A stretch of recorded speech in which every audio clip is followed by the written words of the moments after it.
So how's your household? Look at the next D. This is the one that nobody wants to talk about, but we're going to talk about: divorce. What happens when they leave you no choice?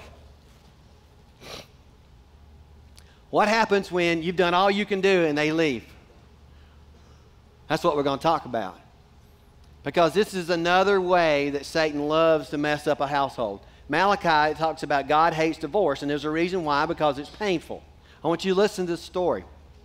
It's a true story. Happened over 20-something years ago. Is a young man. I don't know if you've been there. You know what I'm talking about. You have childhood sweethearts. You're in love when you're a teenager and all that good stuff. So this young man fell in love when he was about 17. So all of that took place, and they went to college and everything. They went to school, and after school, they decided that they were going to get married. This is a Christian couple. I want you to get that part of it. Christian couple that got married. Well, they're all in love. They bought an apartment. They did all the things that you do, and you put furniture in it. Everybody's happy. The first 3 months, it's like, woo, baby, everybody's happy. The greatest thing on earth going on. And so they were real happy. They worked in church together. They worked with the youth. They were both involved in church. The community loved them. They loved each other. And things were going well for a while. For about the first 3 to 4 months, things were going well. And then he noticed something strange about this. All of a sudden, they both had good jobs, and both of them working a lot of hours, but she noticed that she kept staying over later and later at work.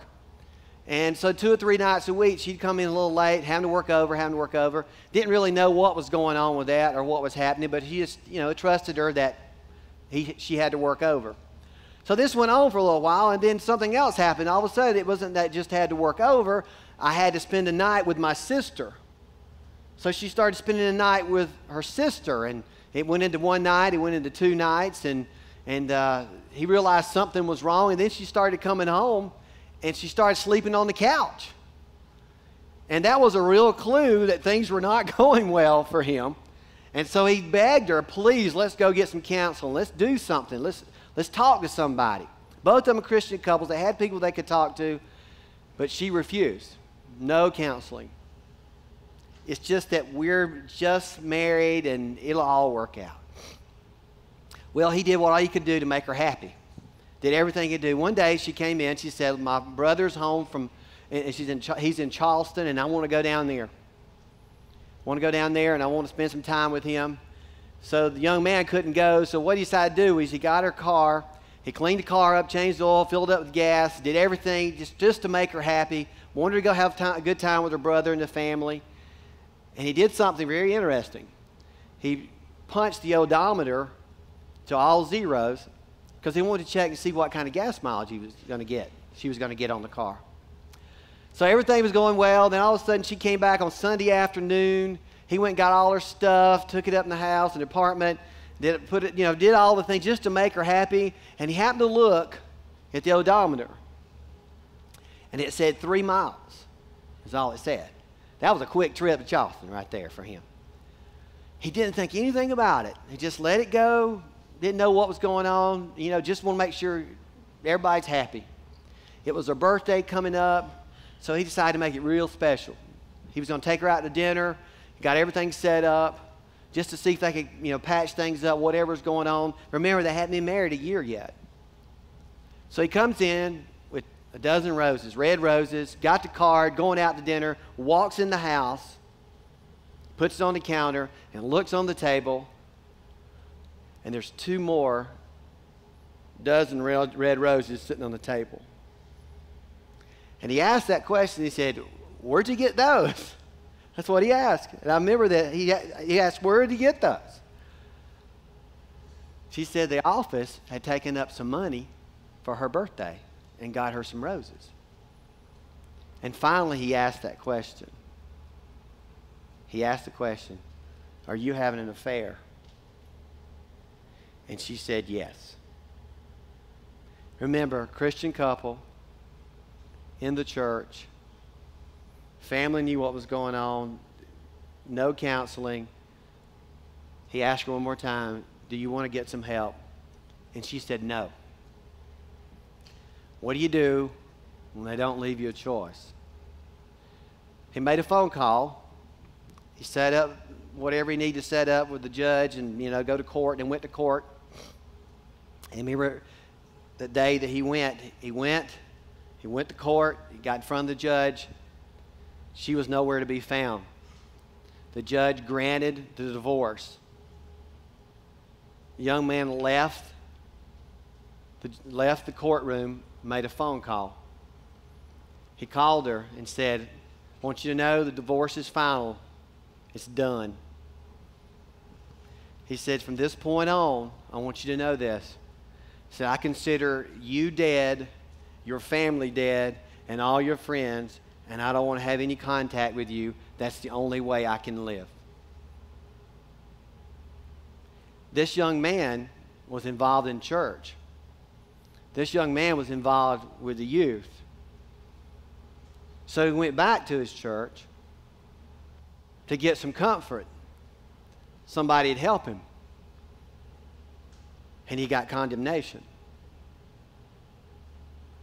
They said, you will never, ever work in a church again. You will never, ever be on part of any committee or any deacon board ever, as long as you're at this church. You feel that pain? You feel it? The religious crowd wanted to take him out. This wasn't his fault. He made it clear to them that it wasn't his fault. He didn't commit adultery. He didn't do those things. He made it clear. And they let him know real quick, it doesn't matter. You will never work in the church again.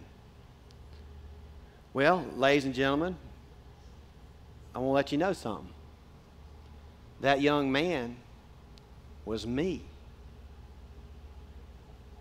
And I stand before you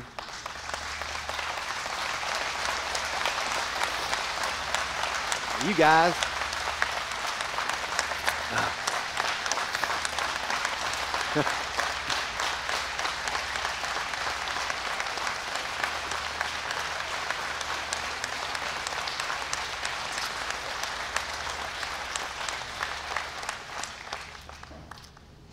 You people, I'm telling you, y'all surprise me all the time.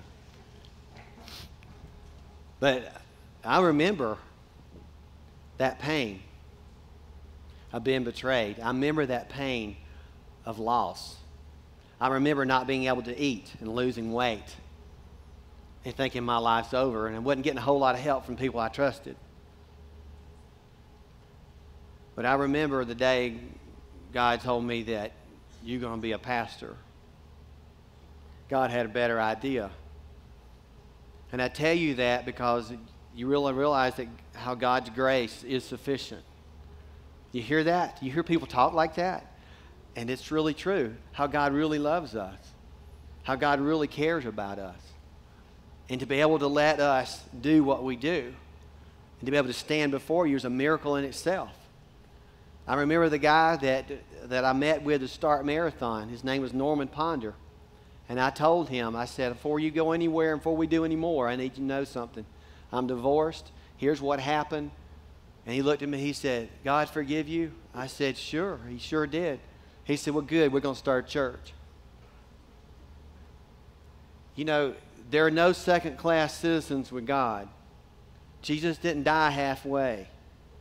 And what I'm telling you, that some of you have either been through a divorce, going through a divorce, or somewhere been there, and some of you are living your life from that one spot as if you can only be used partially by God, and that is not true. And you need to understand that. You need to understand that God's going to use you fully. Do not believe any more of those lies. Do not believe that you're a second-class citizen. Do not believe God can't use you. That's not true anymore. Because of the blood of Jesus Christ, you can do anything.